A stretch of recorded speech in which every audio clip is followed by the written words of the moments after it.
Hey guys, we're going to be creating some salt dough creatures today, and before I let the rest of this video go, you need to make sure you make your salt dough before you can begin creating this, okay? You need to give it some time to rest, make sure it's not too sticky, and have lots of fun. Hello everyone, right, okay, are you ready for a new video? Right, I'm putting flour down on the surface, dusting my hands in flour, ready to create a salt dough creature for you. Now, you don't want your salt dough to be too sticky. If it is too sticky and wet, it will not hold its shape properly. I'm just kneading it to show you the texture that you need, okay? So you need your salt dough to be nice and firm. And I'm rolling it between my hands, ready to create our big mouth creature. Now you kind of want it to be like the size of a tennis ball roughly. You don't want it to be too small.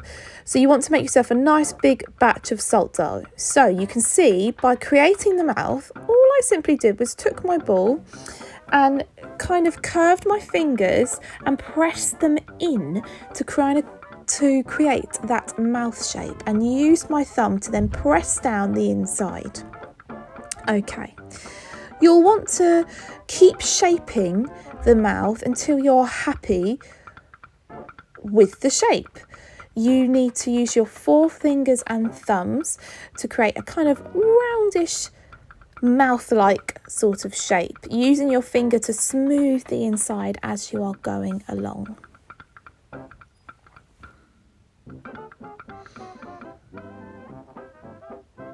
Once I was happy with my shape, I took my forefingers and thumbs and I started to create the bottom lip, the mouth, to make it look more 3D and more realistic. I didn't want to leave that section at the bottom, and it's really important that you do that. So you just simply pinch it by using your forefinger and thumb and lift it up.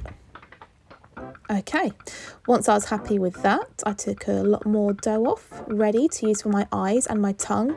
I love making the tongue. It gives the character so much, it gives the big mouth so much character. Take your thumb, take your round ball, squash it on the table, and you can shape it into whatever shape you like. You can create a really long pointy tongue that comes all the way out of the big mouth creature. I decided to do a kind of average sized tongue for my creature. You want it to be wider for the inside of the mouth and to taper to a fine point as it falls out of the mouth. Okay, use your thumb and finger to press it down inside. Very mature. Not mature at all. Okay, right. So, once you have done that and smoothed it down with your thumbs, I'm always going in to make sure the shape or the big mouth hasn't lost its shape in the roof of the top of its mouth. I decided to give it a little tooth. Using your forefinger and thumbs to pinch it into a pyramid shape. I'm thinking, way too big. Cut that in half. Pinch it and press it again. Until you've got a fine little taper at the bottom. And push it up into the roof of the mouth. And it should stay there and hold its place. Now what will happen is the weight of the tooth. Okay, if you make a really big tooth, it will pull down the top of your big mouth, okay? And I'll give you some tips on how to reinforce that as we go along. So do not worry if it starts to sag or that happens, okay? Again, notice I'm always making sure I'm correcting the shape, making sure it's okay as I go round and along.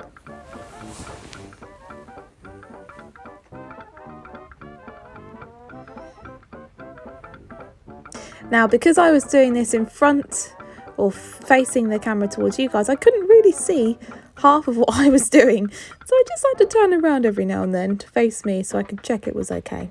I'm actually using the inside of I'm using my forefinger just to smooth the inside surface. Ready to place on the eyes. Okay, so you want 2 round pieces. Very mature. Roll them between the palm of your hands. Oh, notice that might be a bit too big.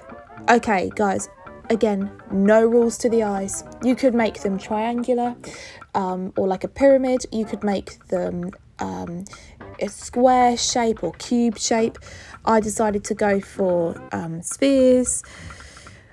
But you don't want them to be too big, otherwise it will weigh down the top of your big mouth, okay? All I did was I simply pressed them on top. I placed my finger inside the mouth to help support it as I was doing that. Re-rolled it because I wasn't happy with my shape. Remember, guys, as soon as you stick it down, doesn't mean you can't take it back off again, okay? That's the lovely thing about salt dough, it's very forgiving. You can take it off and reshape it however you like. And I did the same with the other one. Roly, roly, roly. Stick it down. When you stick it down, you don't want to lose the shape or the roundness of the eye either. So what you do is you just simply take the back of the eyeball and you try and smooth it down as best as you can, using your fingers inside the mouth to help support the shape as you're doing so. So I've got my thumb inside the mouth and then I'm using my forefinger to press down the back. Lovely. Always going in, checking the shape of the mouth, the inside, seeing if it's okay. Has it lost its shape entirely?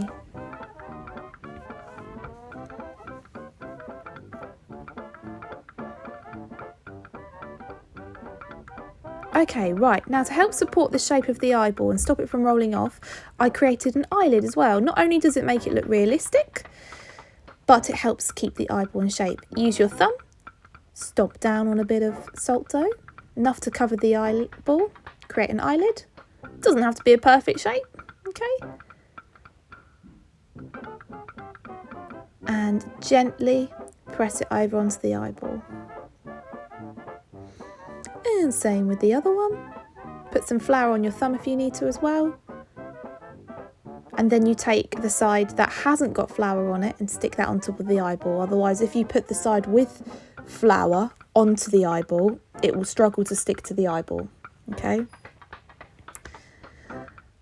Can you see how I'm using my finger inside the mouth to support as I'm pushing down on top, okay?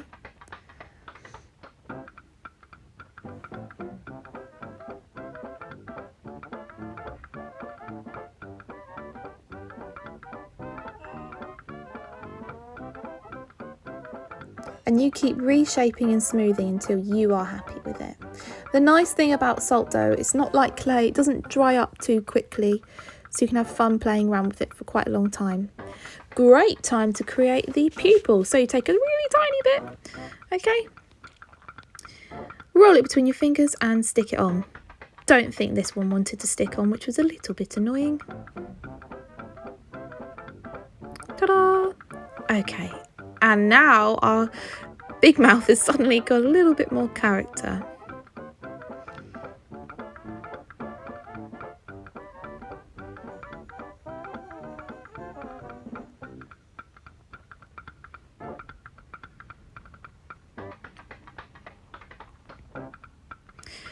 I'm going back to the eyelid and just smoothing it over, making sure that it is okay.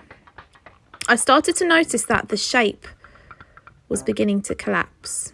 Oh, showing you there, using my thumb to support inside. You can see now smoothing the eyelid down using my forefingers. Checking the rest is okay. Then, to stop it from collapsing and falling in on itself, I took lumps of salt dough, so it's really handy to have a lot of spare salt dough on the side, okay? I took lumps of salt dough from the side and I filled it in the mouth, okay? Just to give it that extra support, because I could tell it was just going to give way on itself. Yours might not do that, but there's always a way of fixing these things.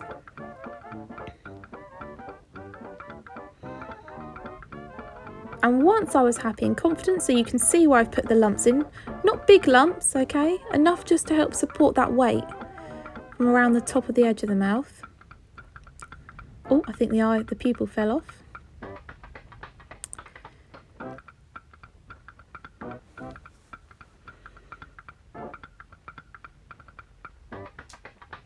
Checking the eyes are okay, all in order. I mean, it would be quite funny. You could make one eye bigger than the other. That would be quite good as well. I then got one big bit of salt dough, flattened it out so it was nice and thin, and covered over the lumps I had put in, okay? Because I didn't want you to see all those little lumps inside the mouth, because it takes away the illusion of it being a mouth. So it made it a lot smoother looking, and hopefully I'll turn it around and show it to you in a second. Oh, that pupil does not want to stay on, does it? Get back on that eye, silly pupil.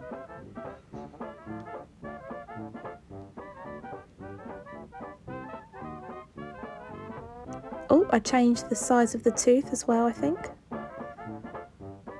Fantastic. And you can see where I've put that layer over the top, and it disguises those lumps as well.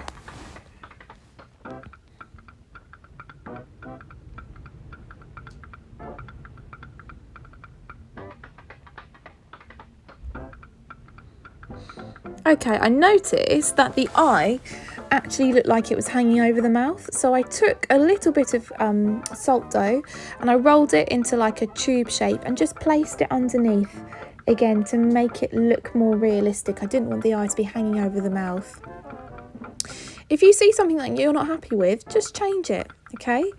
There are no rules to this, and you can change it to however you like till you're happy. I thought, okay, my salt dough creature definitely needs some spikes. So you've got a lot of surface area to play with on the back of your big mouth. So add lots of different textures. I made these spikes just by simply pinching my forefinger and my thumb together to taper it at the top. You can see I'm using my fingers to create these little pyramid spikes. It's okay not to have a set plan, and it's okay when you're making it not to stick to your plan either. If you feel like your character needs to change it. Give it some different features. It's okay. Going back to the front, checking that my shape's okay.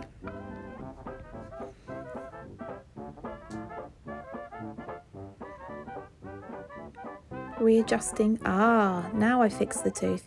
Yeah, I felt the tooth was too big. Again, it just shows how forgiving salt dough is. If you're not happy with something, change it. And I was like, yeah, that's much better. Okie dokie. Right, so I thought, I've got lots of surface left. What can I do? Polka dots. That's what it needs. I gave it lots of little dots all the way over my big mouth.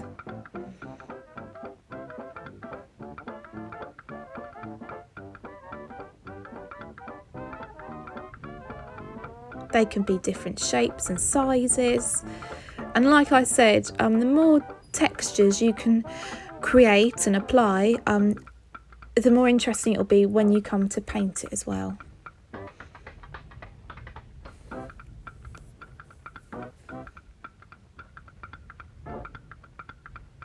Remember, you've got the front of the mouth as well to apply any texture to. Do not forget that when you're doing it, okay? It's easy just to focus on the back. And that's the one thing you need to remember when you're doing sculpture. You always have to make sure you're looking at your sculpture from a 360-degree angle all the time. Always checking the front, always checking the back, twisting it around. And it's good to twist it around when you're making it to ensure that it's not sticking to the table either. Then I simply rolled out a little bit of salt dough into a tube-like shape and stuck it on top of my tongue just to make it look a little bit more realistic.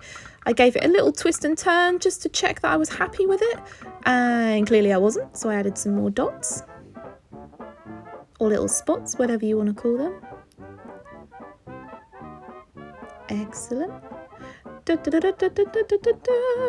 Okay, and he is ready for the oven. Okay guys, so once you have baked your salt dough creatures, you can take them out of the oven, let them cool down for a little bit, and then you can paint them. So I would recommend that you use acrylic paints or poster paints, not watercolour paints because it won't stick or cover the dough nicely. What I have done here is taken my little creature out and I have decorated him, so his eyes just make me laugh so much. I used a bright colour all over the body. This is using acrylic paints, and then I went all over the little dots in different colours, and I did a dark centre in the mouth and used tonal blending around for a lighter blue. I went really crazy with the colours because I thought let's have lots and lots of fun. Also, I created something a little less 3D and slightly more 2D. So I rolled out, I haven't painted the back, I basically rolled out a bit of salt dough, and I thought if this is going to be slightly more 2D and less 3D, like our creature here, our big mouth creature, it's got to have lots of texture. So if you can see here, I created lots of different shapes that I stuck on and I applied on with my salt dough, and then I used those different textures to allow me to apply lots of different colours. Okay, if you haven't got acrylic paints and you've just got poster paints and you want this shiny effect you get from acrylic paint, you can cover your salt dough creatures or objects, etc., with some clear PVA glue once the paint is dry. I cannot wait to see what you guys create. Have lots of fun with the colour combinations. Don't be dull or boring or shy. Be really bold with it and enjoy. Thank you. Bye.